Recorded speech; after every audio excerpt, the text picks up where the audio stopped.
Olá, tudo bem? Hoje nós vamos falar sobre o 14º milagre realizado por Jesus na Bíblia, que é quando Jesus acalma a tempestade em meio ao mar.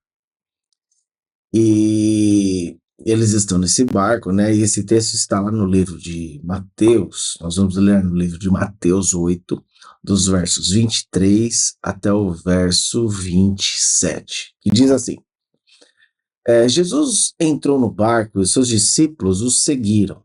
E eis que levantou-se no mar uma grande tempestade, de modo que as ondas cobriam o barco. Jesus, porém, estava dormindo. Mas os discípulos foram acordá-lo, dizendo: Senhor, salve-nos, estamos perecendo. Então Jesus perguntou: Por que vocês são tão medrosos, homens de pequena fé? E levantando-se, repreendeu os ventos e o mar, e tudo ficou bem calmo. E aqueles homens ficaram admirados, dizendo: Quem é este que até os ventos e o mar lhe obedecem? Interessante, né, que Jesus que convidou, que chamou os discípulos a atravessar o mar da Galileia e passar para o outro lado do mar. E durante a travessia aconteceu tudo isso, né? Começou um grande vento, tempestade, e o barco começou a sofrer com a situação.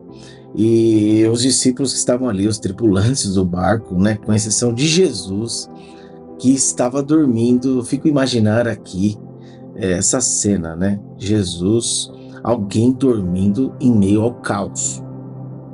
Imagine você, uma grande coisa acontecendo e tem uma pessoa ali dormindo. É uma possibilidade real ali de um naufrágio, mas Jesus está dormindo. Intrigados, né, com a displicência de Jesus, eles acordam Jesus com palavras duras: Jesus, salve-nos! Né, eles questionaram Jesus porque ele não estava se importando com eles.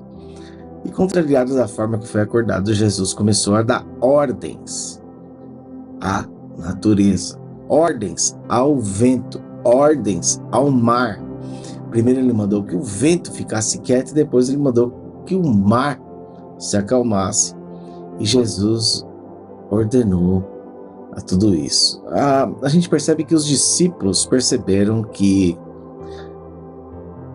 conheciam tão bem Jesus. Os próprios discípulos viram ali: quem é este que acalma até o mar e o vento? Os próprios discípulos perceberam que não conheciam tão bem Jesus, aquele homem que eles estavam seguindo. E o que nós fazemos, né? O que fazemos quando a calma de Deus, a calma de Jesus nos incomoda? Parece que às vezes estamos em meio ao caos, em meio a uma grande tribulação, e Deus e Jesus está calmo. Parece que até de forma injusta da nossa parte, que somente um Deus amoroso e bom como Ele continua a nos suportar.